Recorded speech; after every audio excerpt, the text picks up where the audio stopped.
The difference between common law and statutory law. By ContentBinger.com. There is always a lot of confusion about the term common law. That is because people overcomplicate the definition. For the needs of 99.9% of people, if you follow this approach to the definition, you will not be confused and you will understand. You must consider the following points from beginning to end. Please do not assume you know what common law is until you get through the entire list and understand how each sentence connects with the others. I would listen to it twice, and by then you will know all the buzzwords and their definitions. There is barely any confusion about statutory law, so that gets a short definition with the rest of the video being dedicated to common law. Step 0: define statutory laws and then differentiate common law, which is expanded upon later. Statutory laws are laws based on a codified or enacted law in the legislature or another governing body or document, etc.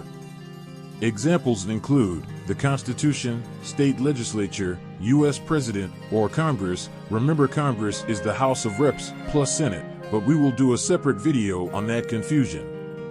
First, you'll notice that all these fancy terms for common law are thrown around, but they are synonymous to common law for our purposes of learning what common law is. They all make up what common law is, but in most scenarios, common law can be used in place of the other terms for less confusion. Note, this is just a tip for beginners to keep common law and statutory law separate and recognizing key words used to describe common law. I am not saying the definitions of all the words and terms are exactly the same in general. Common law is traditional law, is customary law, is precedent, is case law, is, and so on. Stare decisis is Latin for stand by things decided, not an exact synonym, but too similar to leave out. To be fair, this term is more about how you get common law, so just keep it in mind that the definition is the principle of common law, which says to adhere to common law as the default, absent any new information or plain error. Notice how common law is in the definition twice. That is how intertwined the ideas are. So, step 1 is, when writing it first, only use the word common law instead of all these other terms. Later on, you can join the ranks of the fancy and start interchanging the terms to confuse young aspiring lawyers, who will be confused just like you are now.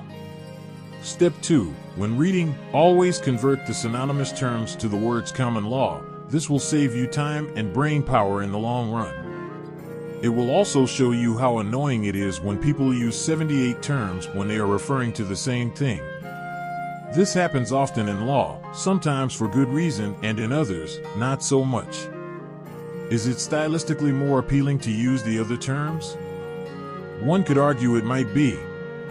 Are there isolated circumstances where one of the other terms is the better word to use? One could argue there might be.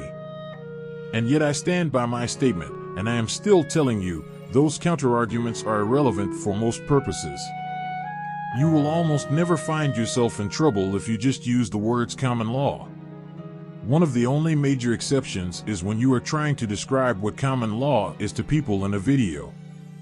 Note, the word case usually ends up very near to common law in many sentences. Example, the common law case, A versus B, the common law from case, A versus B. The case, A versus B, establishes a certain common law. This case should be decided based on the common law in A versus B. Lawyer, this case is governed by the common law in case, A versus B, and so on.